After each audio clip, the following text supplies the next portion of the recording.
হাতে হাতে দাও তালি, তবে আসবে ভূতের তালি। এবার আমায় বলছে স্যার আপনাকে তো বলতে পারবো না, আমার সাথেই তালি দিন, ঠিক আছে? এই ভূতের রাজা বর দিল কবে, এই নামটা তোমার মাথায় এলো কি করে? কুসমিন কালেও ভূতের রাজা দিল বর, এটা মাথায় আসবে না। একটা জায়গা দেখলাম যে প্রমোটিং হচ্ছে, বাবা এ তো ভূতের রাজা বর দিল দেখছি। হ্যাঁ, এই যে মুখ থেকে বেরোলো ভূতের রাজা বর দিল, সেখান থেকে এই উৎপত্তি। কে আমার হরিদাস পাল রে, সেই হরিদাস পালের নাতি আমি সেই তুমি? হরিদাস পালের নাতি আমি। আচ্ছা, সেলস বুম করা বা মানুষের কাছে পৌঁছানো, সেটা কিভাবে? সত্যি কথা বলতে প্রচুর এখানে কিন্তু লড়াই করতে হয়েছে। এক সময় ভাবছিলাম বন্ধ করে দিতে হবে বোধহয়। দেখো, আমার মেইন মোটো সেটা হচ্ছে বাঙালিয়ানা স্প্রেড করানো। সাধারণ মানুষ কিভাবে হিসাব করে, যারা আলু ভাজা করতে এইটুকু খরচা, তাহলে এত দাম দিচ্ছে কেন? এইটার উত্তর তোমার কাছে কি কি আছে? আমার ব্যক্তিগত মতামত হচ্ছে ফুড বিজনেসে প্রমোশন কতটা ইম্পর্টেন্ট? যে দিখতা হয় ও বিকতা হয়। তুমি যে একটা ব্র্যান্ড তৈরি করেছো, এই ব্র্যান্ড দাঁড় করাতে গেলে কি কি স্বপ্ন, কি কি স্ট্র্যাটেজি, কতটা ধৈর্য লেগেছে, এবং এই নিউ জেনারেশনকে তুমি কি বলবে? কঠোর পরিশ্রমের কোনো বিকল্প নেই। ইচ্ছা, চেষ্টা, নিষ্ঠা, এগুলো যদি তোমার থাকে তাহলে তুমি কিন্তু সাকসেস হবে। ভূতের রাজা যেভাবে বিজনেস করে, সেখানে ভূতের রাজার কম্পিটিটর বলতে গেলে ভূতের রাজা নিজেই। যেই গাছে ফল হবে, ফলন বেশি হয়, সেই গাছে তো ঠিক করে।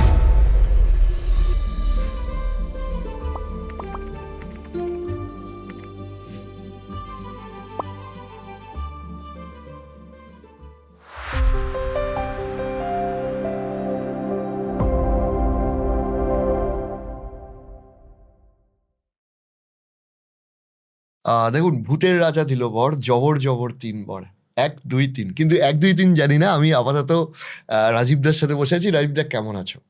খুব ভালো আছি, তুমি কেমন আছো? খুব ভালো আছি। রাজীবদা, তোমার ব্র্যান্ড বা ব্র্যান্ডগুলো বলতে হবে, কারণ বেশিরভাগ মানুষ যদিও ভূতের রাজা দিল বরের ওনার হিসাবে বা প্রতিষ্ঠাতা হিসাবেই তোমাকে চেনে, বাট স্টিল আরও বেশ কিছু ব্র্যান্ড তুমি ওন করছো, যেগুলো যথেষ্ট তার তার সেগমেন্টে পপুলার।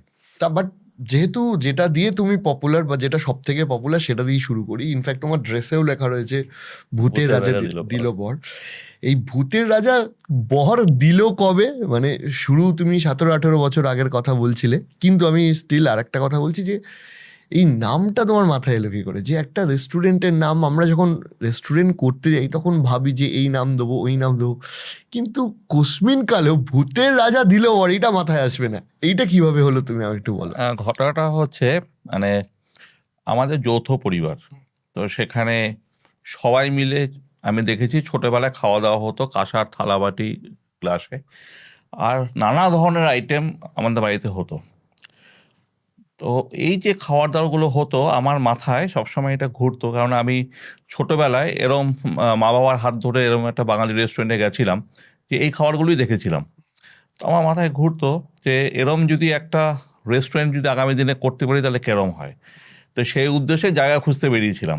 জায়গা খুঁজতে বেরিয়েছিলে? হ্যাঁ, জায়গা খুঁজতে বেরিয়েছিলাম। খুঁজতে খুঁজতে পাটুলি, যেখানে পাটুলি ফায়ার ব্রিগেড আছে, ওখানে একটা জায়গা দেখলাম যে প্রমোটিং হচ্ছে।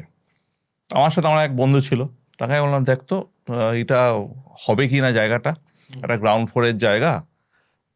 তো ও খোঁজ খবর নিল, একটা ফোন নাম্বার ওখানে ছিল, ফোন নাম্বার নিয়ে ওখানে ফোন করা হলো। তাও কত বছর আগে এটা শুরু? এটা হচ্ছে আমাদের ভূতের রাজা হলো 21 বছর, ও, মানে 21 21 বছর আগের ঘটনা এটা। তো আমি ভেবেছিলাম যে ওই যে জায়গাটা 2004-5 2005, 5, হ্যাঁ। হ্যাঁ, তো ওই জায়গাটার দাম আমার মনে হয়েছিল যে 18-19 লাখ টাকা হবে, কারণ একটা গ্রাউন্ড ফ্লোর অত বড় একটা জায়গা। তো সেইখানে ওই যে ডেভেলপ করেছিল তার সাথে ফোনে কথা বলে বললো হ্যাঁ ঠিক আছে আসুন, ওটা খালি আছে, আপনাদের দেওয়া যাবে। তার পরের দিন আবার গেলাম, তো একটা ফাইনাল হলো। তো কত টাকা বলছে, 5 লাখ টাকা দেবেন। বললাম 5 লাখ টাকা, আমি ঠিক শুনছি তো? হ্যাঁ, বললো না 5 লাখ টাকাই দেবেন। আমি বললাম বাবা এ তো ভূতের রাজা বর দিল দেখছি। হ্যাঁ, এই যে মুখ থেকে বেরোলো ভূতের রাজা বর দিল, সত্যি এটা ভূতের রাজা দিল বর, এরকম একটা ব্যাপার হয়ে গেল। কারণ পাশেই আছে সত্যজিৎ রায় ইনস্টিটিউট, আর তার পাশেই হচ্ছে সত্যজিৎ রায় পার্ক। আর মুখ দিয়ে আমার বেরিয়ে আসলে ভূতের রাজা দিল বর, এত কম রেটে। তো সেখান থেকেই ভূতের রাজা দিল বরের শুরু, দিয়ে ওখানেই শুরু তোমার? ওখান থেকেই শুরু, পাটুলি থেকে ভূতের রাজা দিল বর প্রথম শুরু 2005-এ। ওকে ওকে ওকে। আমি এবার একটা জার্নির দিকে আসি, সেটা হচ্ছে যে দেখো দেখো, মানে প্রথম রেস্টুরেন্ট হলে যে জিনিসগুলো থাকে, যে আমি বহু মানে নিজের কাজের সূত্রেও বহু রেস্টুরেন্ট ওনারের সাথে যেহেতু কথা বলেছি, সবার প্রায় একটাই কথা, যে প্রথম দিকের দিনগুলোতে খুব স্ট্রাগল ছিল, সেলসের আনাটা একটা শক্ত কাজ ছিল। তোমাদের ক্ষেত্রে এরম জার্নিটা, মানে যখন শুরু করলে, জায়গাটা নেবার কতদিন বাদে শুরু করলে, এবং সেলস বুম করা বা মানুষের কাছে পৌঁছানো, সেটা কিভাবে হলো? ঘটনাটা কি জানো তো, মানে একটু পেছনে যেতে হবে। তো এই ভূতের রাজা দিল বর খোলার আগে 1999 সালে আমি বাবুর্চির রেস্টুরেন্ট একটা খুলি। আচ্ছা, ওটা আগে? ওইটা আগে, হ্যাঁ, ছোট্ট একটা জায়গা, ধরো 1-150 স্কোয়ার ফিটের মধ্যে একটা, মানে টেক অ্যাওয়ে কাউন্টার, রেস্টুরেন্ট নয়, আমরা খুলি। সেটা হচ্ছে সেখানে মাল্টি কুজিন পাওয়া যেত, রোল, চাইনিজ, বিরিয়ানি, মোগলাই সবই পাওয়া যেত।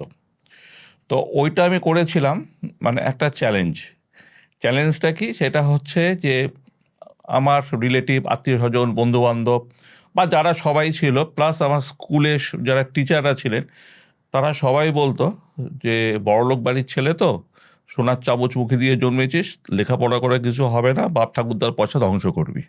তো এরকম একটা ব্যাপার ছিল, কারণ আমার দাদু বিখ্যাত একজন ব্যক্তি ছিল, হয়তো নাম শুনে থাকবে, হরিদাস পাল। আমি কিন্তু হরিদাস পালের নাতি। আচ্ছা। ঠিক আছে। আর আমার বাবাও খুব বিখ্যাত একজন ব্যক্তিত্ব ছিলেন, উনি ছিলেন ক্যালকাটা হাইকোর্টের অ্যাডভোকেট। আচ্ছা, প্লাস আমাদের ফ্যামিলি ব্যাকগ্রাউন্ড যেটা হচ্ছে, ফ্যামিলি একটা বিজনেস আছে, সেটা হিন্দুস্তান সুইটস। তো সেই পরিবারের ছেলে আমি, তো আমি সুতরাং একবার একটু থামিয়ে জিজ্ঞেস করি, ওই যে বলে না যে কে আমার হরিদাস পাল রে, সেই হরিদাস পালের নাতি আমি সেই তুমি? হরিদাস পালের নাতি আমি। আচ্ছা, হ্যাঁ, তুমি হরিদাস পালের নাতি। তা আমরা তো ছোটবেলা থেকেই একটু বাড়িতে অ্যাটিটিউড নিলে বলতে, কে আমার হরিদাস পাল এসছে।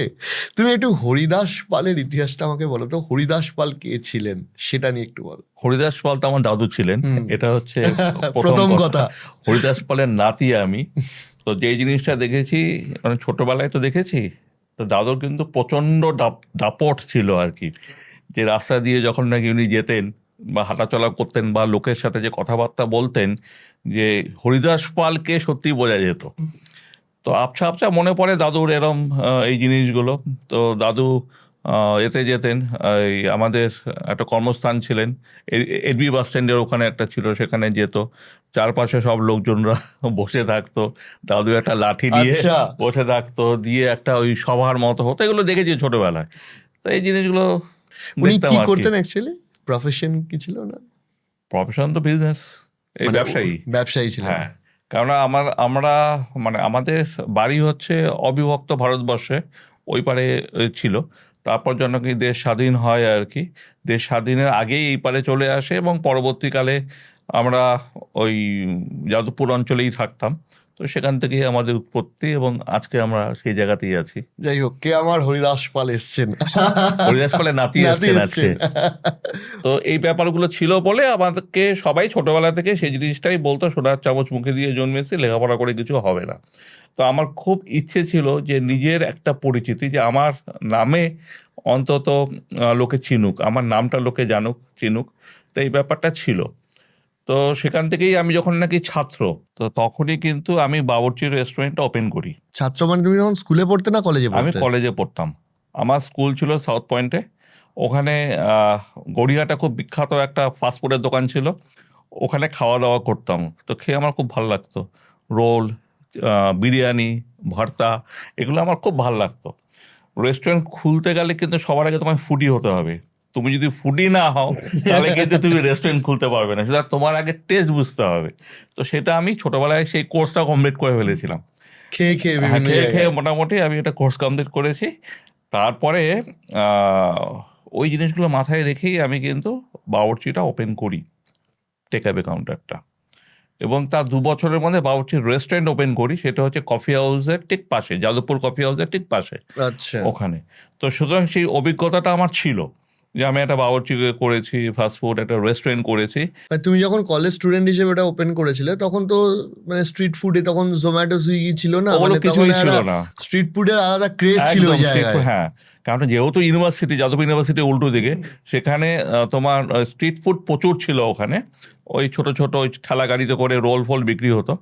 তো আমারটা প্রথম যেটা সাউথ কলকাতাতে হলো, আন্ডার ওয়ান রুফ এতগুলো মাল্টি কুজিন পাওয়া যেত, ছোট্ট রোলের দোকান থেকে শুরু হলো।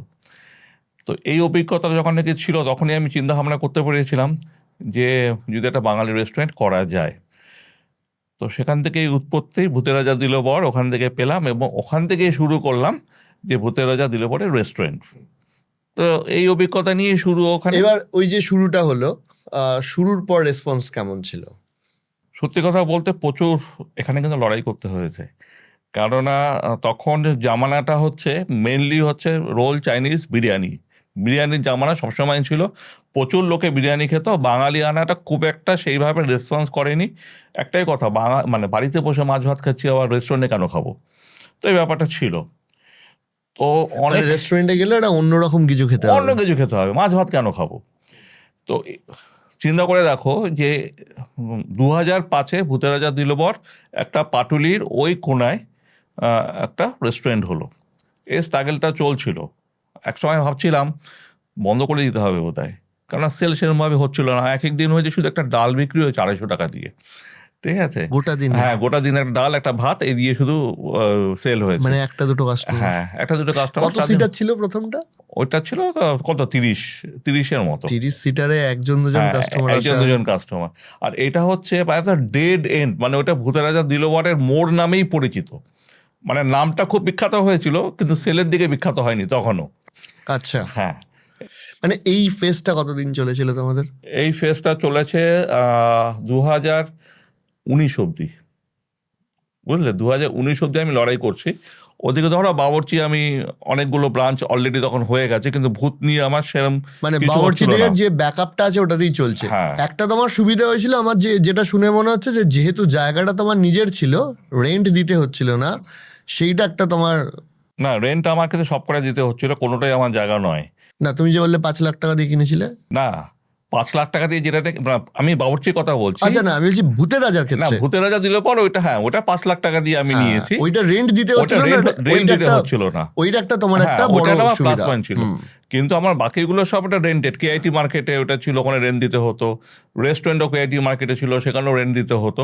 কিন্তু তখন বাবুর্চি মেনলি ভূতকে টানছিল, সেলটা বেসিক্যালি সেটা টানছিল, বেসিক্যালি যে তোমাকে এখানে ব্যাকআপ দিয়ে চালাতে হবে। ব্যাকআপ দিয়ে চালাতে হচ্ছিল। 2019-এ আমরা কি করলাম, যাদবপুরে কেপিসি হসপিটাল আছে, তার পাশে একটা জায়গা পেলাম। তো ওই জায়গাটা আমি মনে হলো যে যদি ভূতের রাজা দিলবরকে এখানে নিয়ে আসি তাহলে মনে হয় ভালো হবে, কারণ অত দূরে লোক পৌঁছচ্ছিল না।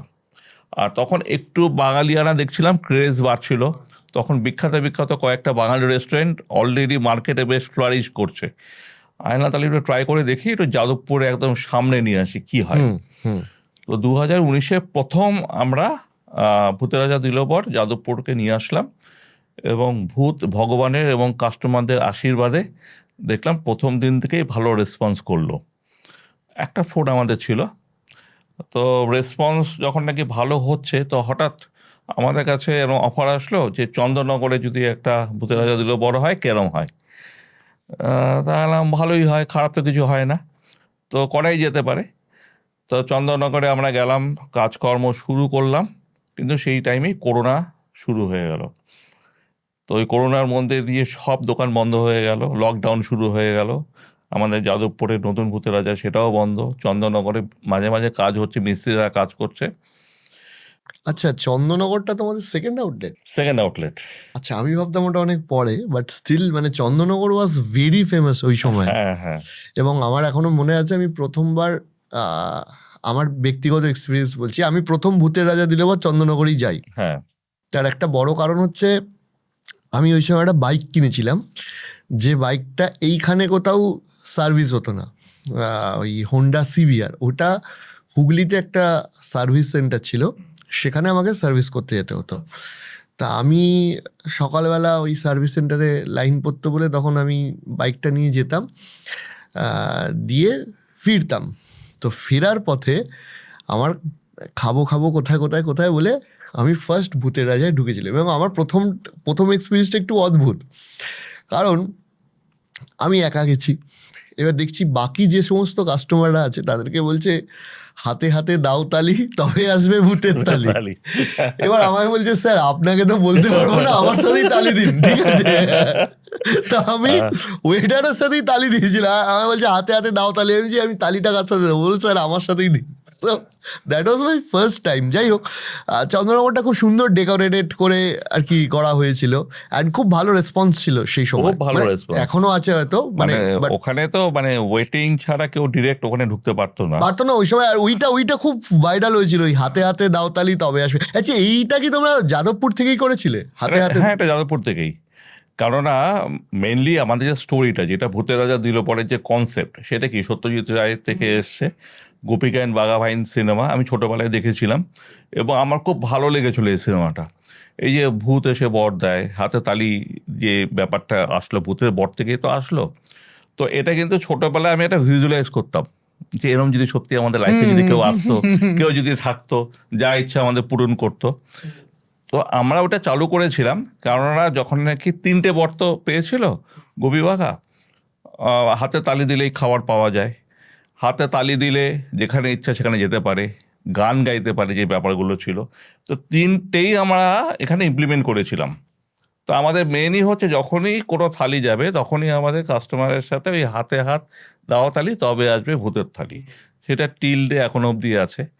তারপরে যে গান গাওয়ার যে ব্যাপারটা, ওখান থেকে হচ্ছে শুন্ডি রাজার রাজদরবার, যেটা গোপী বাঘা বর পাওয়ার পরে শুন্ডিতে গেছিল সেই রাজাকে খুশি করার জন্য।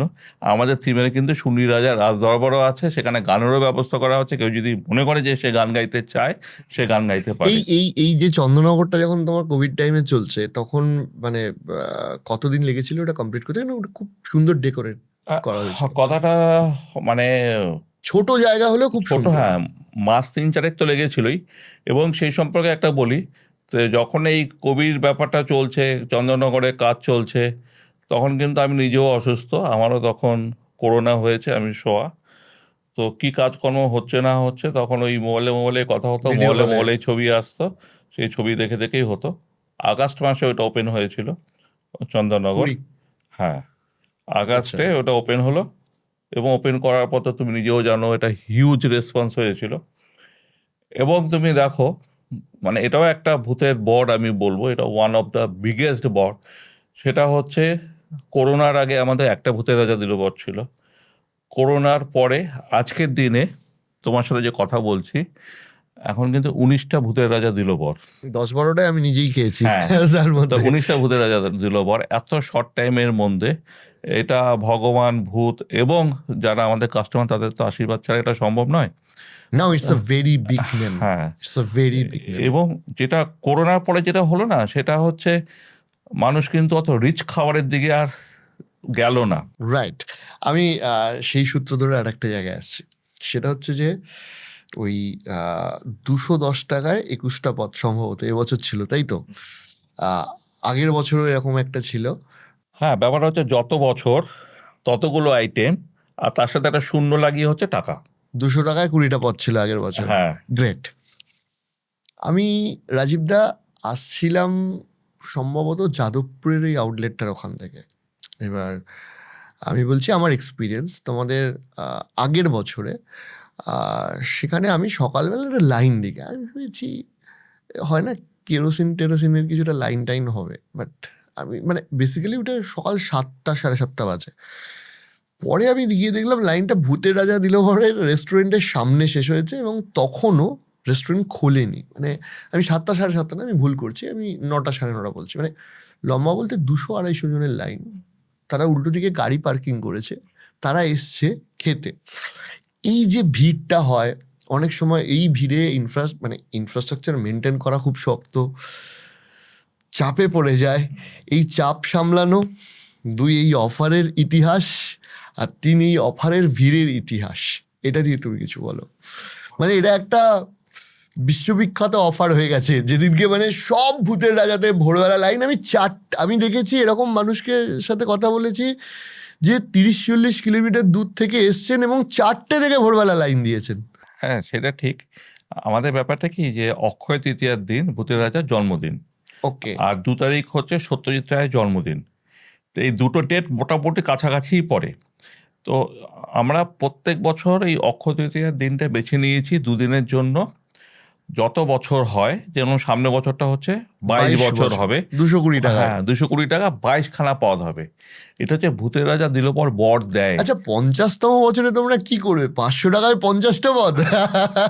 দেখা যাক 50 বছর, যাই কিন্তু হোক, এখন হ্যাঁ। আপাতত 25 বছর অবধি আমরা চিন্তা ভাবনা করে রেখেছি যে কি করব। আর এই ব্যাপারটা কি, যে ভূতের রাজা দিল বরের অনেকে স্বাদ আছে কিন্তু সাধ্য নেই, খেতে হয়তো অনেকে পারে না। তো আমরা এই দুটো দিন সবার জন্য ওপেন, এরম একটা জিনিস, এরম একটা মানে আমরা সেলিব্রেশন করি। সেখানে দেখবে যে অটো চালাচ্ছে সেও এসে খাচ্ছে, যে বিএমডাব্লিউ নিয়ে আসছে সেও বসে পাশাপাশি টেবিলে বসে খাচ্ছে। এরকম দুটো দিন দেখা যায়, এবং আমি চাই, এটা আমার আত্মার তৃপ্তি হয় এই জিনিসটা, যে এত লোককে এক এক দিনে আমরা মোটামুটি 2000 লোক খাওয়াতে পারি। দুদিনে 2000, 4000 লোক আমাদের সেই অ্যারেঞ্জমেন্ট আমরা করেছি। সকালবেলায় লাইনে যারা দাঁড়ায় এই রোদের মধ্যে, প্রত্যেকের হাতে জলের বোতল দেওয়া হয়, ঠিক আছে, ব্র্যান্ডেড জলের বোতল দেওয়া হয়, শরবত দেওয়া হয়, শেডের ব্যবস্থা করে দিই, বসার ব্যবস্থা করে দিয়েছি যাতে কোনো রকম অসুবিধা না হয়।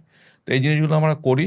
এটা হচ্ছে ভূতের রাজা যেহেতু বর দেয়, আমাদের এই বরটা দেয়। কিছুদিন আগে ছিল বিশ্ব ক্ষুধা দিবস, হুম। ঠিক আছে, আমরা শিয়ালদা স্টেশনে প্রায় 1000 লোককে এইভাবে খাওয়ালাম, ঠিক আছে। তো যেহেতু ভূতের রাজা বর, এই বরগুলো তো আমরা মাঝে মাঝে দিয়ে থাকি, অনেকে হয়তো জানে না। আমাদের ওখানে স্কুল আছে একটা, আমাদের পাড়ারই স্কুল, আমার ঠাকুমার নামে।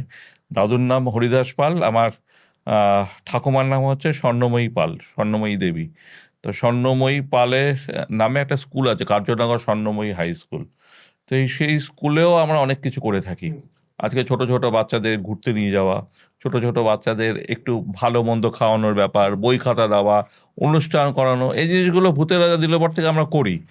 কারণ ভূতের রাজা বর দিচ্ছে, সেই বরটা যেন লোকে ফিল করে।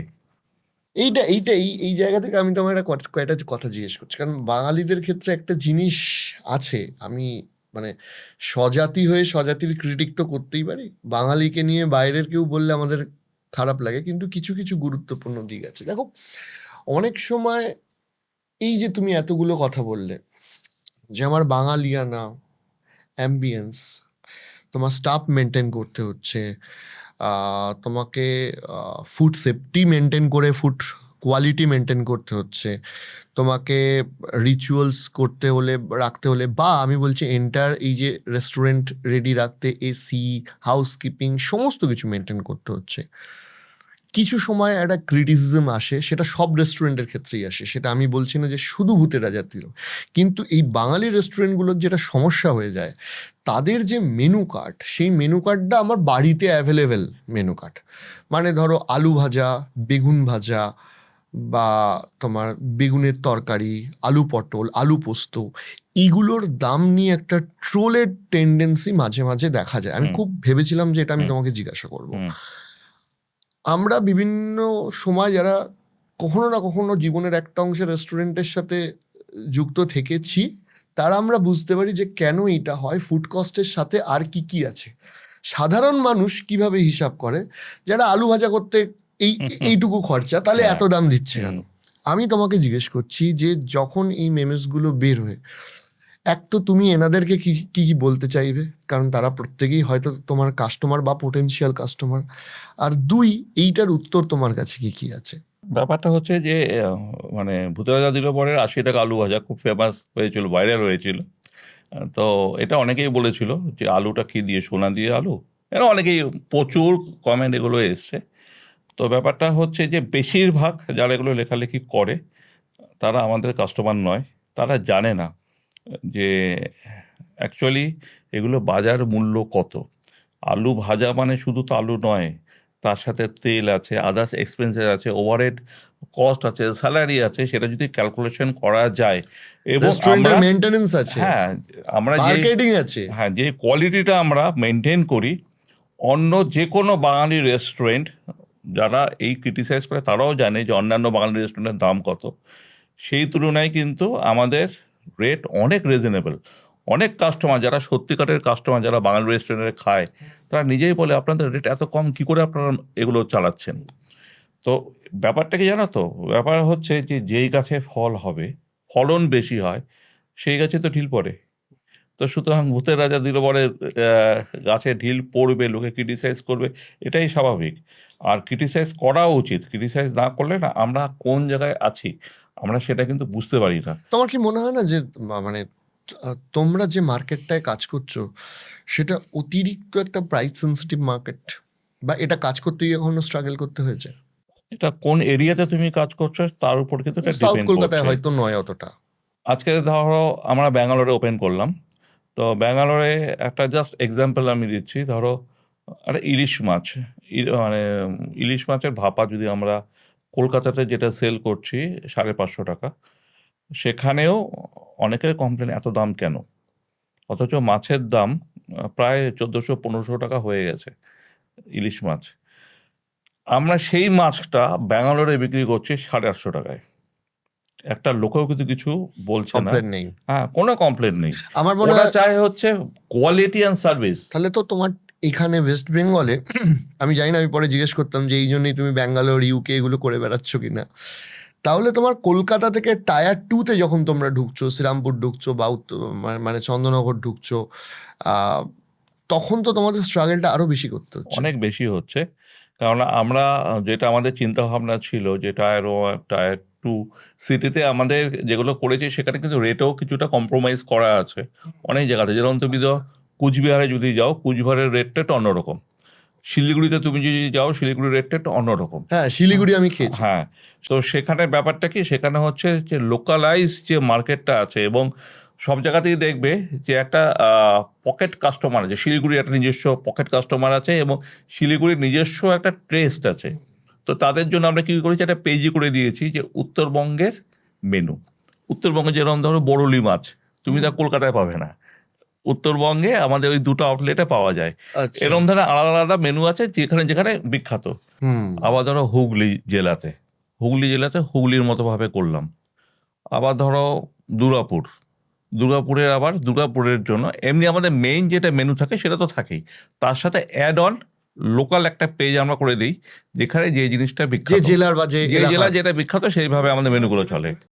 মার্কেটে কম্পিটিশন, এখন তো কম্পিটিশন বাড়ছে। এই বাঙালিয়ানা সেলিব্রেট করার জন্য বেশ কিছু ব্র্যান্ড চলে এসছে। এই কম্পিটিশনকে ফেস করা, এবং ভূতের রাজা দিলবরের ওনার রাজীব বাবু, কম্পিটিশনকে নিয়ে তুমি কি ভাবছো? ভূতের রাজা যেভাবে বিজনেস করে সেখানে ভূতের রাজার কম্পিটিটর বলতে গেলে ভূতের রাজা নিজেই। কেননা যেই স্টাইলে ভূতের রাজার বিজনেস, সেই বিজনেস অন্য কোনো রেস্টুরেন্ট করেও না, করতেও পারবে না। কারণ আমরা ভূতকে নিয়ে কাজ করি, বাকি রেস্টুরেন্ট কেউ ভূতকে নিয়ে কাজ করে না। এটা হচ্ছে একটা পয়েন্ট। সেকেন্ড পয়েন্ট হচ্ছে যে কঠোর পরিশ্রমের কোনো বিকল্প নেই। তুমি পরিশ্রম করো, তুমি তোমার বিজনেস নিয়ে ভাবো, স্বপ্ন দেখতে হবে। তুমি যদি স্বপ্ন না দেখো তাহলে কিন্তু তোমার কোনো কিছু হবে না। সেই স্বপ্নটা কোনটা? যে স্বপ্ন তুমি ঘুমিয়ে স্বপ্ন দেখো সেই স্বপ্ন কোনোদিন বাস্তবায়িত হয় না। এরকম স্বপ্ন দেখতে হবে যে স্বপ্ন তোমাকে ঘুমোতে দেবে না, তোমাকে সেই স্বপ্নটা দেখতে হবে। তুমি যদি সেই স্বপ্নটা যদি দেখতে পারো তুমি সাকসেস হবে। আর আমার দাদু যেটা নাকি বলতেন সবসময়, আমি যখন নাকি বিজনেসে নামি, প্রথমে একটা মূলমন্ত্র দিয়ে দিয়েছিলেন যে এই জিনিসটা তুমি ফলো করবে সবসময়, ইচ্ছা, চেষ্টা, নিষ্ঠা, এগুলো যদি তোমার থাকে তাহলে তুমি কিন্তু সাকসেস হবে। এবং আমি চেষ্টা করি, যথাসাধ্য চেষ্টা করি এটা মেনটেন করা। আমার মধ্যে খিদাটা কিন্তু যেটা হয় সেটা হচ্ছে দাদুর এই বাক্য, এই 3টে কথা কিন্তু আমার মাথায় সবসময় ঘোরে, এবং এর জন্য আমার খিদেটা মারাত্মক। বছরে আমি 2, 3, 4টে করে রেস্টুরেন্ট ওপেন করছি। এটা কারণ এখানে সবসময় আমি চিন্তা করি, সবসময় আমি ভাবি যে ভূতের রাজা দিলবর বা বাবুর্চি বা আমার অন্যান্য যে ব্র্যান্ডগুলো আছে, কি করলে আরও লোকের কাছে পৌঁছতে পারবো, আরও কি করলে কাস্টমারদের খুশি করতে পারবো, এটা কিন্তু আমি সবসময় ভাবি, সবসময় আমার মাথায় জিনিসটা ঘোরে। আর নতুন নতুন জিনিস, শুধু মাছ ভাত ডাল বিক্রি করলে তো হবে না, সেটা সব রেস্টুরেন্টে বিক্রি করে। নতুনত্ব জিনিস কি আনা যায়, কেননা আমরা যেগুলো কাজ করি সেটা হচ্ছে লস্ট রেসিপির উপরে কাজ করি, যেটা হচ্ছে ঠাকুমা পিসিমাদের হাতে হারিয়ে যাওয়া যে রান্নাগুলো, আচ্ছা। সেই রান্নাগুলোর উপর আমরা কাজ করি, যেগুলো খুব কম রেস্টুরেন্ট এগুলো করতে পারে। আজকে ধরো তুমি যাবে, তুমি গিয়ে রেস্টুরেন্টে কি অর্ডার দেবে, কারণ আমরা বাঙালি, আমরা জানি যে আমরা কী খেতে ভালোবাসি। সুতরাং তুমি যদি একটা কমপ্লিট ফুড যদি পাও, একটা প্যাকেজ যদি পাও, একটা থালি যদি পাও, আমরা জানি বাঙালি ভাত খাবে, তার সাথে ডাল খাবে, একটা ভাজা লাগবেই, মাস্ট। তো সেটা আমরা করি। তারপরে সে মাছ খাবে, মাংস খাবে, অন্যান্য জিনিস খাবে, সেগুলো হলো। তার সাথে এরম জিনিস আমরা করি যেগুলো কেউ করেই না। ধরো আমি একটা তরকারি করলাম, যে তরকারিটা কোথাও পাওয়াই যাবে না, হ্যাঁ, এরম একটা আমি চিকেন বানালাম, সেই চিকেন আজকালকার দিনে হয়ই না। এরম একটা মাটন করলাম, সেগুলো হয়ই না। এরকম একটা ধরো আমাদের খুব ফেমাস একটা মাটনের তরকারি আছে, একটা রেসিপি আছে, সেটা হচ্ছে ভূতের পোড়া মাংস, মানে ভূতকে পুড়িয়ে মাংসটা করা হয়। তো লোকে ভাবে ভূতকে পুড়িয়ে আবার কী মাংস হয়। ঘটনাটা হচ্ছে যে আমাদের মাঝে মাঝে তো ট্রায়াল হয়, আমরা শেফ নেই, তো শেফরা এসে ট্রায়াল দেয়। তো এরম একদিন একজন শেফ এই মাটনের একটা প্রিপারেশন করতে গিয়ে সেটা পুড়িয়ে ফেলে। তো আমি যখন টেস্ট করতে চাই তখন বলছে, না স্যার এটা পুড়ে গেছে, এটা আপনি টেস্ট করবেন না, আমি নতুন করে বানিয়ে দিচ্ছি। না, তুমি এটাই এটাই আমাকে দাও, আমি এটাই টেস্ট করব। এবং যখন আমি টেস্ট করলাম, মানে অসাধারণ একটা টেস্ট, হ্যাঁ। একটা স্মোকি ফ্লেভার, বুঝলে, এত সুন্দর হয়েছে। না তুমি এটাই বানাও, এটাই পোড়াও, পুড়িয়ে তুমি বানাও। এবং আজকের দিনে এটা হচ্ছে আমাদের মানে টপ সেলিং আইটেম, ভূতের পোড়া মাংস। পোড়া মাংস, হ্যাঁ, আচ্ছা। উইথ লুচি অর বাসন্তী পোলাও, ওকে, বুঝলে। এটা ট্রাই করা হয়নি। হ্যাঁ, এটা ট্রাই করে দেখো, অসাধারণ টেস্ট। আর একটা জিনিস রাজীবদা আমাদের ক্ষেত্রে এখন ম্যাটার করে, সেটা হচ্ছে যে অনেক ক্ষেত্রেই আমি দেখেছি যে বিশেষ করে এই জেনারেশনে, যেখানে হাজব্যান্ড ওয়াইফ দুজনেই একটা কাজের সাথে ব্যস্ত, সেখানে হয়তো বাড়িতে রান্না করার মানুষ রয়েছেন কি নেই, অনেক ক্ষেত্রেই দেখা যাচ্ছে হয়তো আমার যে রান্নার মানুষটি সেদিন বাড়িতে আসেনি। তাহলে হয়তো আমি এরকমও মানুষ দেখেছি যারা এখন 7 দিন 8 দিন রেস্টুরেন্টে যায়। অনেক ক্ষেত্রে আজকের ডেটে রেস্টুরেন্টের খাবারটা শুধুমাত্র যে একটা ফ্যাশন বা টাইম স্পেন্ডিং এখানে নেই, অনেকে কিন্তু দিনের খাবারটাও দিনে খায়। মানে আমার ক্ষেত্রে আমি যেমন তোমায় বলছি যে আমি মানে ফার্স্ট সার্চ করি হচ্ছে ভূতের রাজা দিলবর নিয়ার মি। তুমি জানো আমি প্রত্যেকটা আউটলেটে গিয়ে তোমায় পাঠাই সেটা তোমার। তার কারণ হচ্ছে আমি ধরো বাইরে গেছি, কাজের জন্য গেছি, সেইখান থেকে আমার কাজ থেকে বেরিয়ে আমার ধরো 2-4 ঘন্টা মিটিং, 5 ঘন্টা 6 ঘন্টা মিটিং হয়েছে বা শ্যুট হয়েছে, পেট ফাঁকা। এইবার আমার খাওয়াটা কিন্তু শুধু মানে একটা ফ্যাশন, মানে ফ্যাসিনেশন না, আমার ওই সময় খাওয়াটা হচ্ছে আমার একটা প্রয়োজন। তো তখন তো আমি আমার যেটা অভ্যাস সেটাই খাবো। তো সেটা মানে আমি এখনো মনে আছে যে তোমাদের ওই বোলপুরেরটায় গেছিলাম, দারুণ রেসপন্স। আমি একটা কাজের সূত্রে বোলপুরে গেছিলাম। তোমাদের নিউ টাউনে যেটা আকাঙ্ক্ষা মোড়ে যেটা দোতলায় বোধহয় আছে, দোতলায় রয়েছে, ওটার আমি প্রায় রেগুলার কাস্টমার। আচ্ছা, আমি সল্টলেক সেক্টর 5-এ যখন যাই তখন বেরিয়ে আমি সেক্টর 5-এর ভূতের রাজাতে যাই। আমার ফলে আমার নিজের চারদিকে ভূতের রাজা আছে, চারদিকে ভূতের রাজা রয়েছে। তো এই জায়গাটাও কিন্তু খুব ইম্পর্টেন্ট ছিল যে বাঙালি আগে যে শুধু একটা টাইম স্পেন্ড করতে খেতে যেত, আজকে অনেক ক্ষেত্রেই কিন্তু এই কাজের ব্যস্ততার মধ্যে আমার মতো বহু মানুষ রয়েছে যারা তো মিটিং থেকে বেরিয়ে দুপুরের ভাতটা খুব প্রয়োজন। একদম, সেইটা খুব খুব কাজে দিয়েছে আমাদের। একটা জিনিস কি জানো তো, এই যে ধরো একটা টাইমে লোকে যখন নাকি এই বাঙালি রেস্টুরেন্টগুলো আসা শুরু হলো, একবেলায় কিন্তু কাস্টমাররা খেত, দুপুরবেলাটা। রাত্রিবেলা কেউ ভাত পোলাও খাবে এটা ভাবতেই পারতো না।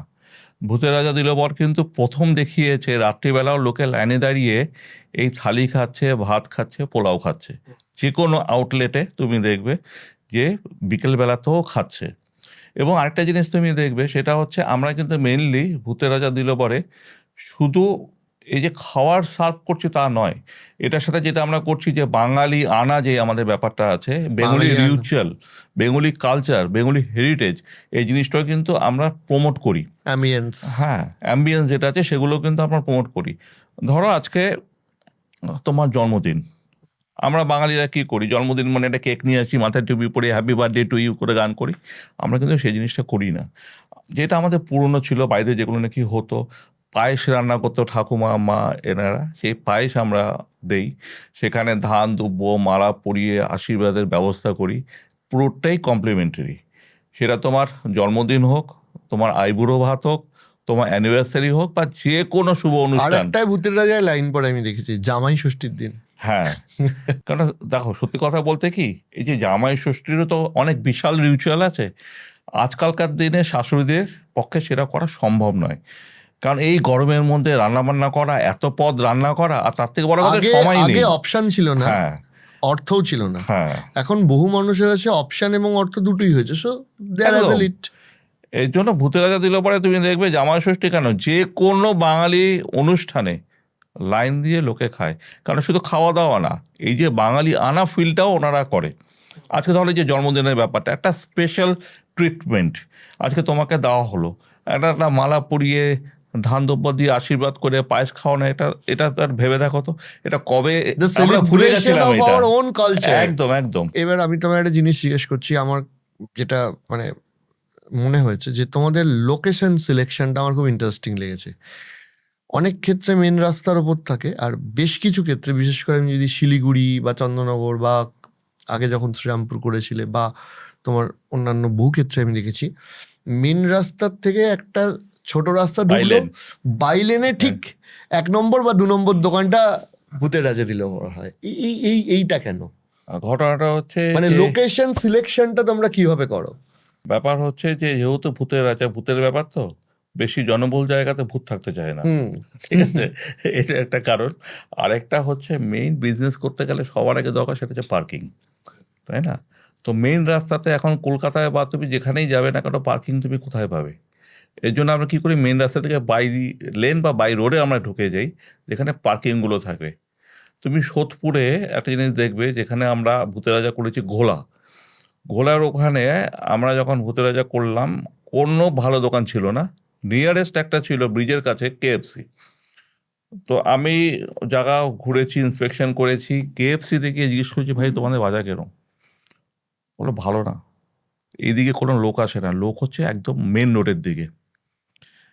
তো এরকম দু এক জায়গায় ইন্সপেকশন করেছি, সিরাজের একটা দোকান ছিল সেটাও বন্ধ হয়ে গেছে। তো ভয় ধরানো কথাবার্তা। তো আশেপাশে আরও আমি দেখলাম, বলে এইসব জায়গায় কেন আসবেন, আপনি মেন রোডে যান, ওদিকে লোক আসে, এদিকে লোক আসে না। তা আমি বললাম যে ঠিক আছে, তাহলে এই জায়গাটাই মনে হচ্ছে ভূতের জন্য একদম সুটেবল জায়গা। কেউ নেই। কেউ নেই, আমি এখানেই করব, এবং আমার দোকানের সামনে পার্কিং আছে, অনেকটাই পার্কিং, রাস্তাটা অনেকটা চওড়া, ওই জায়গাতেই করলাম। আজকের দিনে তুমি দাঁড়িয়ে দেখবে সোদপুরে ভূতের রাজার পাশে কটা দোকান খুলে গেছে, রম রম করে চলছে। সুতরাং ভূত পথ দেখায়, ভূত হচ্ছে ভবিষ্যৎ, ভূতই ভবিষ্যৎ। ভূতের ভবিষ্যৎ। বাট এবার তুমি একটা কথা বলছিলে যে সাকসেস পেতে গেলে অনেক ধৈর্য ধরতে হয়। তুমি এই কথাটা বলো যে একটা রেস্টুরেন্ট 2005 থেকে 2019 অবধি তোমরা স্ট্রাগল করলে, তখন পরিস্থিতি বা পরিবেশ তোমাদের ফেভারে ছিল না, দেন তোমাদের এই একটা সাকসেস, এমন একটা সাকসেস যে সাকসেসটা বাকি সব ব্র্যান্ডগুলো তো ডেফিনেটলি গ্রো করেছে, কিন্তু সেই সব গ্রোথকে ছাপিয়ে গেছে, এখন গোটা পৃথিবীর বুকে ছড়িয়ে পড়ছো, তোমরা ইউকেতে খুলছো, ব্যাঙ্গালোর খুলছো। সাকসেস পাওয়ার এই যে জার্নি, যে যাত্রা পথ, তুমি কি কি ফিল করেছো? একটা জিনিস, সেটা হচ্ছে তোমাকে ধৈর্য রাখতে হবে। ব্যবসা করতে গেলে মেইন জিনিস হচ্ছে ধৈর্য।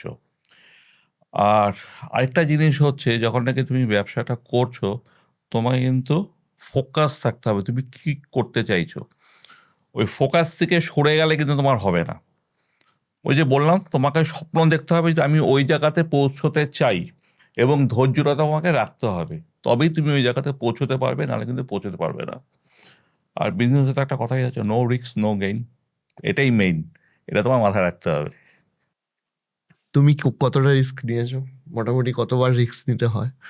আমার যেটা নাকি ছিল, সেটা হচ্ছে যে বললাম, বাবুর্চি যেহেতু ছিল, আমার ব্যাকআপ বাবুর্চিটা ছিল, এর জন্য আমি ভূতের রাজাকে নিয়ে অনেকটাই রিস্ক নিতে পেরেছি, এবং বাবুর্চি অনেকটাই ব্যাকআপ দিয়েছিল ভূতের রাজাকে।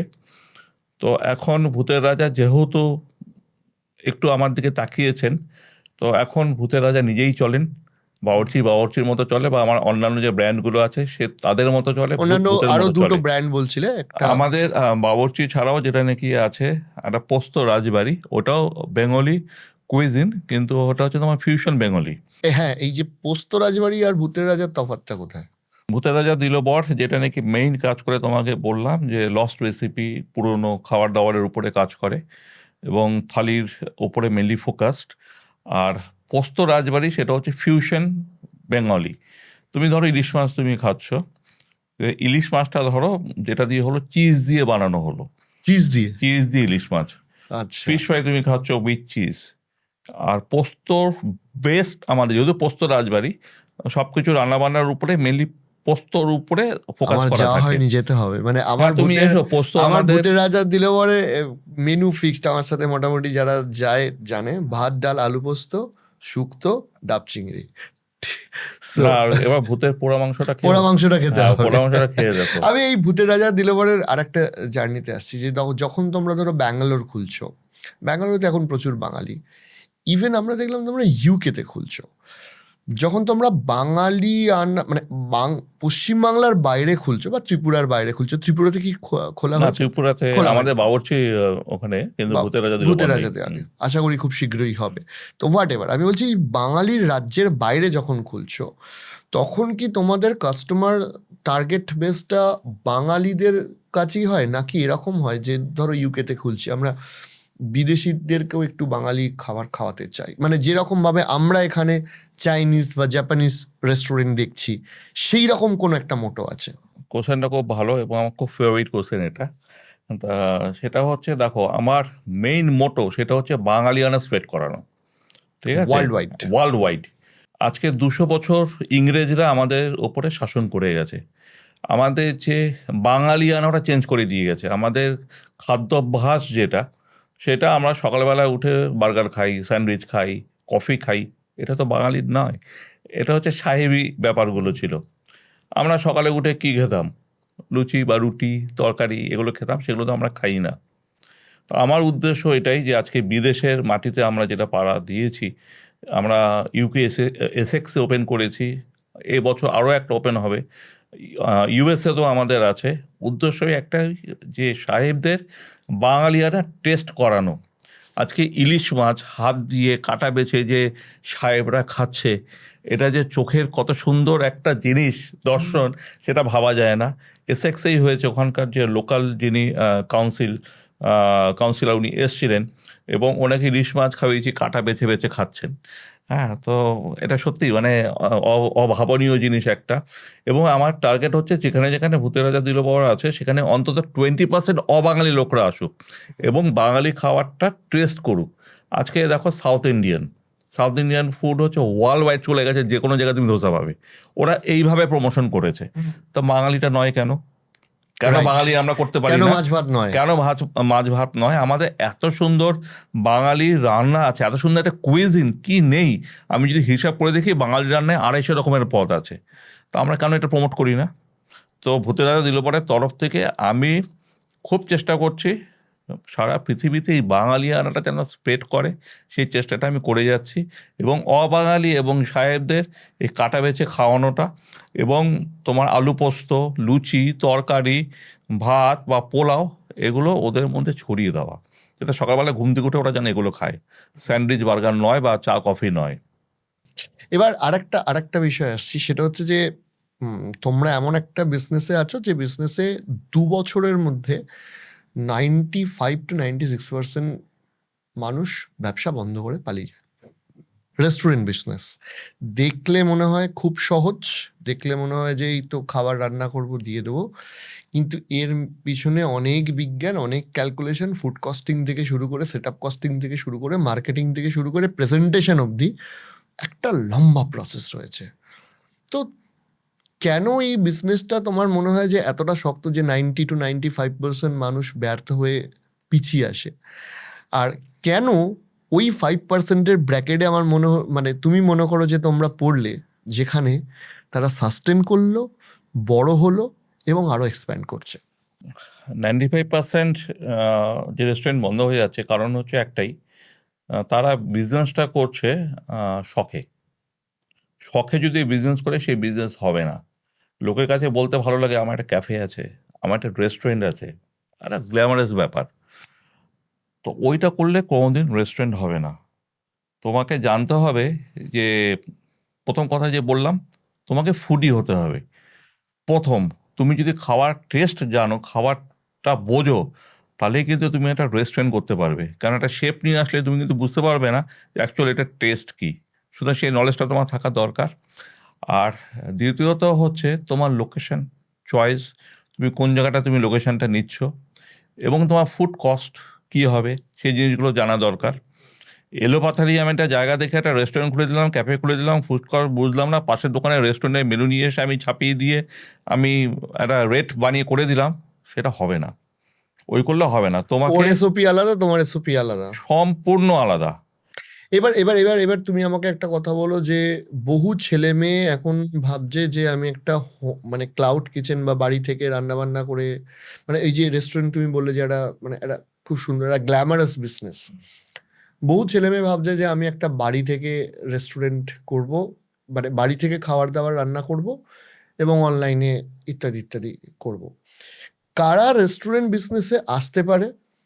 রেস্টুরেন্ট বিজনেসে এলে কতদিন টাইম বা ধৈর্য কতটা রাখতে হবে? আর মোটামুটি সাকসেস পেতে গেলে কোন কোন দিকে নজর রাখা দরকার? কঠিন প্রশ্ন। তো প্রথমে হচ্ছে, তুমি কি ব্যবসা করতে চাইছো সেটা তোমাকে মাথায় রাখতে হবে, যে আমি এই বিজনেসটা করতে চাইছি। সেই ব্যবসা নিয়ে তোমাকে একটু লেখাপড়া করতে হবে, জানতে হবে। তা তুমি যদি সেটা লেখাপড়া না করো, তুমি সেই ব্যবসাটার জন্য উপযুক্ত নও, সেটা তোমাকে মাথায় রাখতে হবে।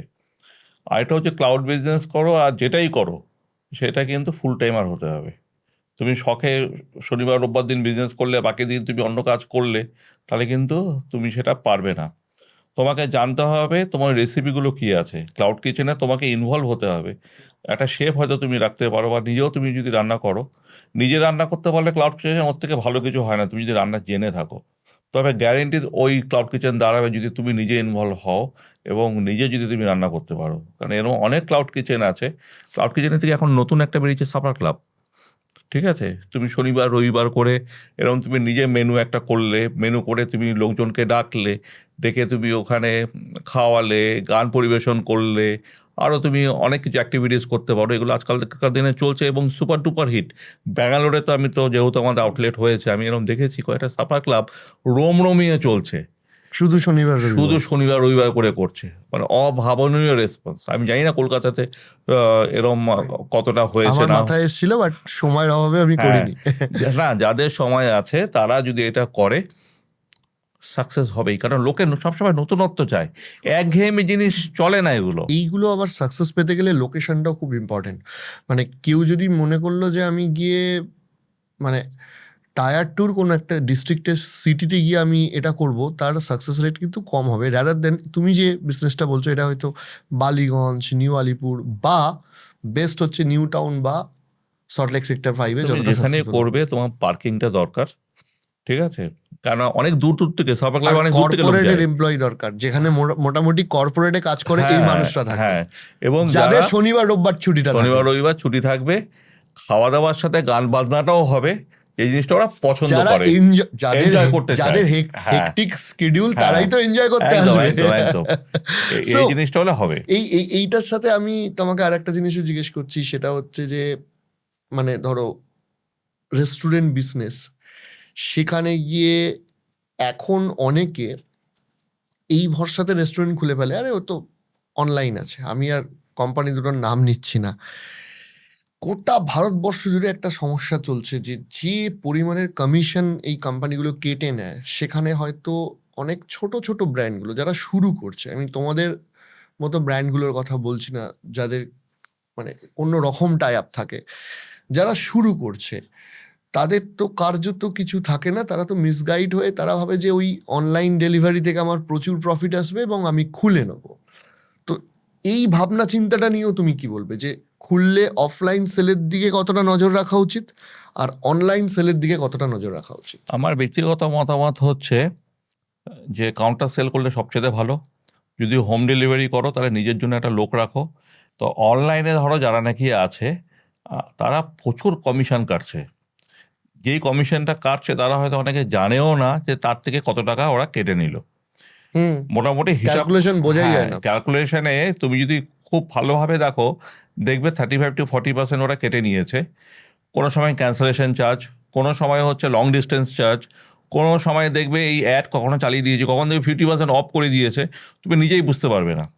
তো সুতরাং আমরা মেনলি এগুলো অনেকটা অ্যাভয়েড করি, ইগনোর করার চেষ্টা করি। আমাদের নিজস্ব যেটা হোম ডেলিভারি আছে তার উপরেই আমরা মেনলি ফোকাস করি। চেষ্টা ওকে, করছি আস্তে আস্তে যতটা এখান থেকে বেরোনো যায়। অর্থাৎ অর্থাৎ কেউ যদি খুলতেও চায় তাকে হোম ডেলিভারি এবং কাউন্টার সেল দুটো সেট আপ নিজেকে করেই নামাটা বাঞ্ছনীয় একদম, তোমার মতে? আমার মতে। ডেফিনেটলি। এবার তুমি আমাকে একটা কথা বলো, একটা ব্র্যান্ড দাঁড় করাতে গেলে, তুমি যে একটা ব্র্যান্ড তৈরি করেছো, এই ব্র্যান্ড দাঁড় করাতে গেলে কি কি স্বপ্ন, কি কি স্ট্র্যাটেজি, কি কি ধৈর্য, কতটা ধৈর্য লেগেছে? এবং যারা নিউ জেনারেশন, যারা বহু মানুষ, মানে আমি বিশ্বাস করি আজকে তোমাদের দেখে বহু বাঙালির ইচ্ছা যে সেও একজন ব্যবসা করবে এবং সেই ব্যবসা থেকে সে একটা বড় ব্র্যান্ড তৈরি করবে। এই নিউ জেনারেশনকে তুমি কি বলবে? দেখো, এটা তো যার যার ব্যক্তিগত মতামত।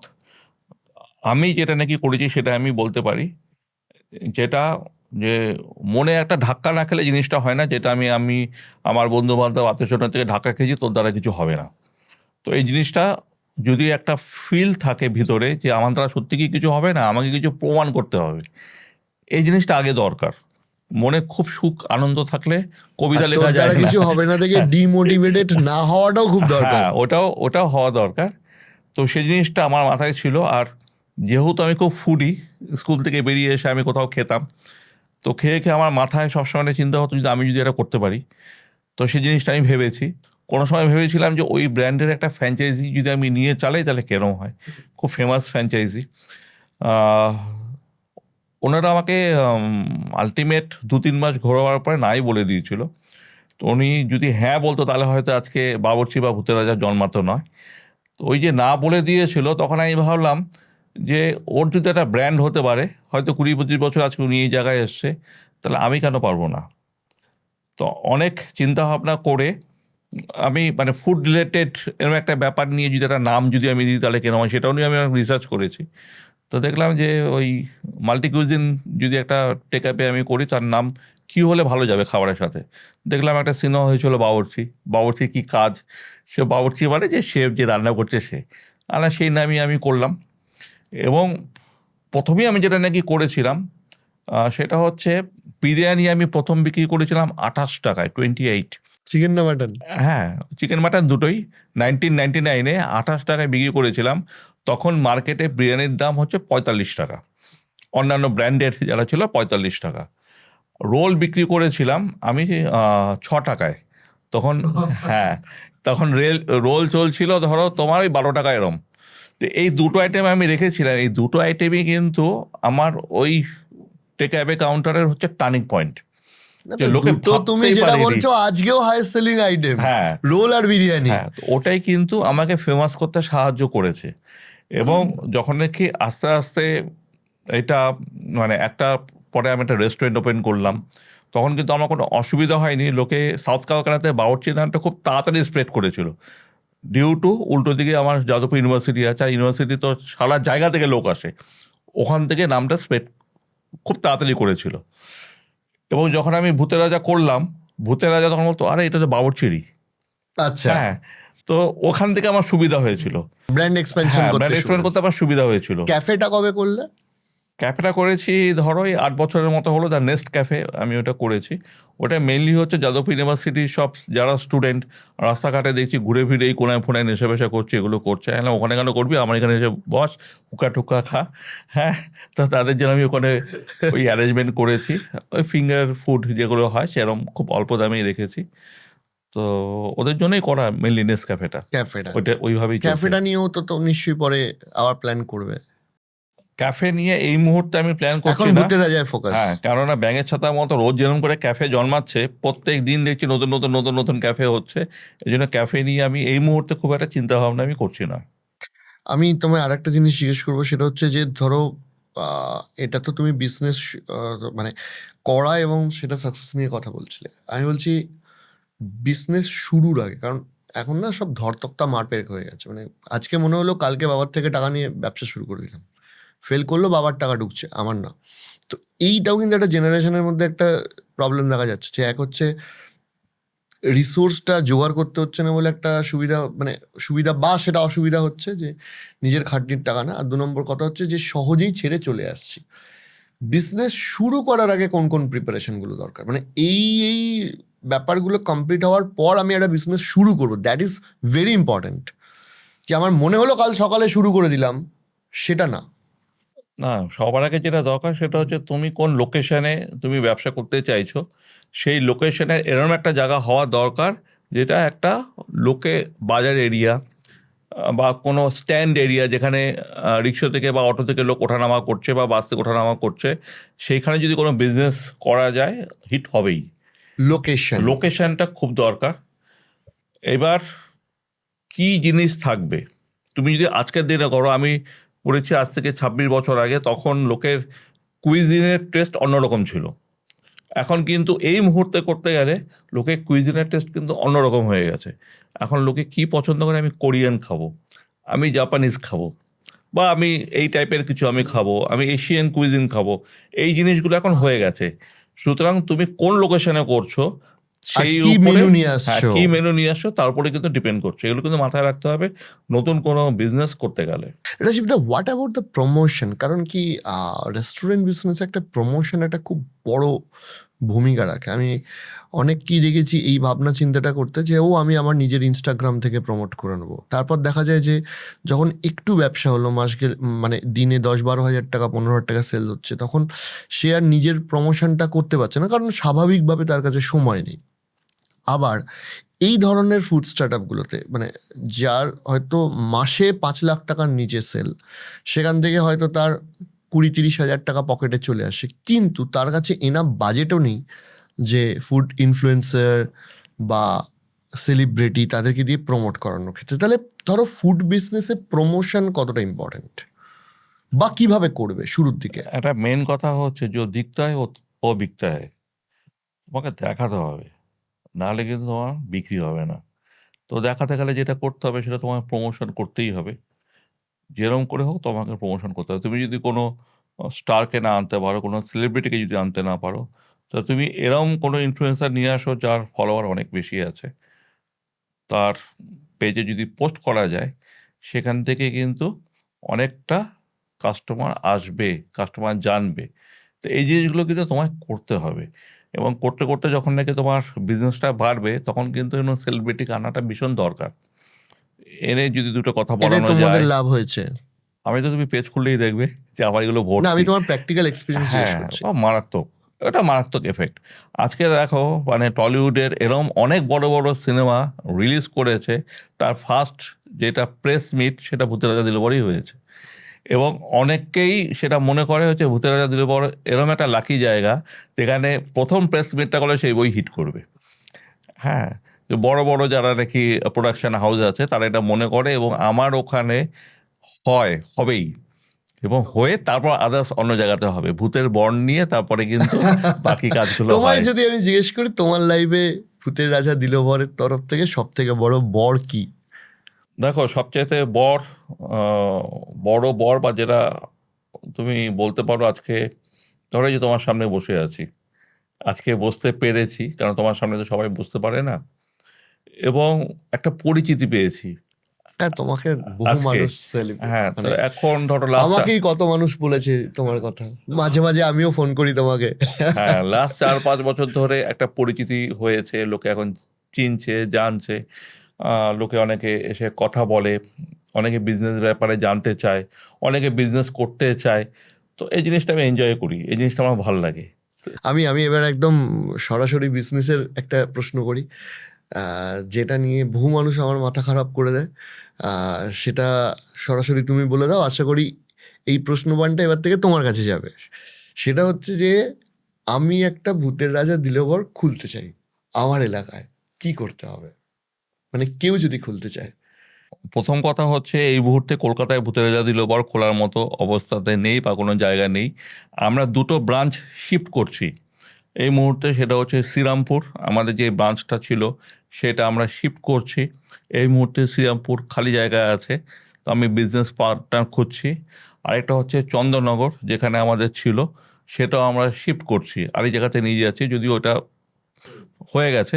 হ্যাঁ, ওটা ও চন্দ্রনগর হ্যাঁ, done। চন্দননগর হয়ে গেছে, চন্দননগর খালি নেই এখন। শ্রীরামপুরটা আমরা করব, কলকাতার আশেপাশে এটাই আছে। এখন যেটা আমার ইচ্ছে সেটা হচ্ছে মেট্রোপলিটন সিটি যেগুলো আছে, গুড়গাঁওতে আমাদের কথাবার্তা হচ্ছে, দিল্লিতে আমাদের ওপেন করার ইচ্ছা আছে, বোম্বেতে ওপেন করার ইচ্ছা আছে, এবং অবশ্যই পুরীতে একটা ওপেন করার ইচ্ছা আছে। এই জায়গাগুলো খালি আছে এবং এর জন্য আমার বিজনেস পার্টনার প্রয়োজন। যদি কেউ চায় আমার সাথে যোগাযোগ করতে পারে। কন্ট্যাক্ট নাম্বার আমাকে ফোন করলে আমি দিয়ে দিই, তোমার প্রোফাইলের লিঙ্কটা আমি দিয়ে দেবো, ওখান থেকে আপনারা নাম্বারটা নিয়ে নেবেন, আমাকে চাইবেন না। আচ্ছা, এবার হচ্ছে আর একটা জিনিস জিজ্ঞেস করছি যে তুমি বলছিলে মেট্রোপলিটন সিটি, আর তোমার তো ইউকে তে খুলেছে, বিদেশে কি আরো এক্সপ্যান্ড করার ইচ্ছা আছে? আমার এই যে বললাম যে এবছরে আরেকটা হবে আমাদের ইউকেতে, এটা হ্যাঁ, তো দুটো আমাদের আউটলেট হয়ে গেল। ভালো হলো, আমার ওখানে গিয়ে হ্যাঁ, তোমার ফোন করে চলে আসবো। আরেকটা বিরাট প্রজেক্ট আমার আটকে আছে ট্রাম্পের জন্য। এই ট্রাম্পের এইসবের জন্য রোজই যুদ্ধ হচ্ছে, রোজই এই সমস্যাগুলো হচ্ছে। সেটা হচ্ছে আমাদের সিলিকন ভ্যালিতে, ওখানে একটা বড় প্রজেক্ট হওয়ার কথা, একসাথে 2-3টে রেস্টুরেন্ট ওপেন হওয়ার কথা, যেটা লাস্ট 6 মাস ধরে আমাদের কথাবার্তা হচ্ছে, কিন্তু আমরা কিছুই করতে পারছি না। তো আমি যাচ্ছি এই ধরো জুন মাসের লাস্ট উইকে ইউকে ইউএসএ যাচ্ছি, জায়গাগুলো ভিজিট করব যদি পসিবল হয়। তো আশা করি যে এবছরের শেষে ইউএসএ তো কয়েকটা ওপেন হতে পারে। ভূতের রাজা দিলবর বাঙালির হাত ধরে এতদিন সিলিকন ভ্যালির বিভিন্ন কোম্পানি আমাদের ফোন থেকে আরম্ভ করে সবকিছু আমাদের এখানে এসছে, বাঙালির হাত ধরে একটা বাংলার ব্যবসা সিলিকন ভ্যালিতে গিয়ে বিজনেস করবে, এর থেকে গর্বের বাঙালির কাছে আর কি হতে পারে। তো যাই হোক রাজীবদা, অনেক অনেক অনেক ধন্যবাদ সময় দেওয়ার জন্য। আমাদের আড্ডা চলতেই থাকবে, অনেক প্রশ্ন বাকি রইল, যেমন বেশ কিছু প্রিপারেশন নিয়ে আমার মাথায় কিছু প্রশ্ন এসেছিল, কিন্তু এপিসোড অনেক লং হয়ে যাবে। আমার ইচ্ছা রইল পরে একটা এপিসোড তোমার সাথে করব, যেদিনকে আমরা একটু স্পেসিফিক্যালি ব্যবসা না খাবার নিয়ে কথা বলবো। একদম, আজকে শ্রীরামপুরে এসছি, এরপরে যে এপিসোডটা হবে সেটা কলকাতা, তোমার নতুন স্টুডিওতে হবে, শিওর শিওর শিওর, সেখানেই করবো। আমরা অপেক্ষায় রইলাম। অনেক অনেক ধন্যবাদ রাজীবদা এতটা সময় দেওয়ার জন্য। নমস্কার।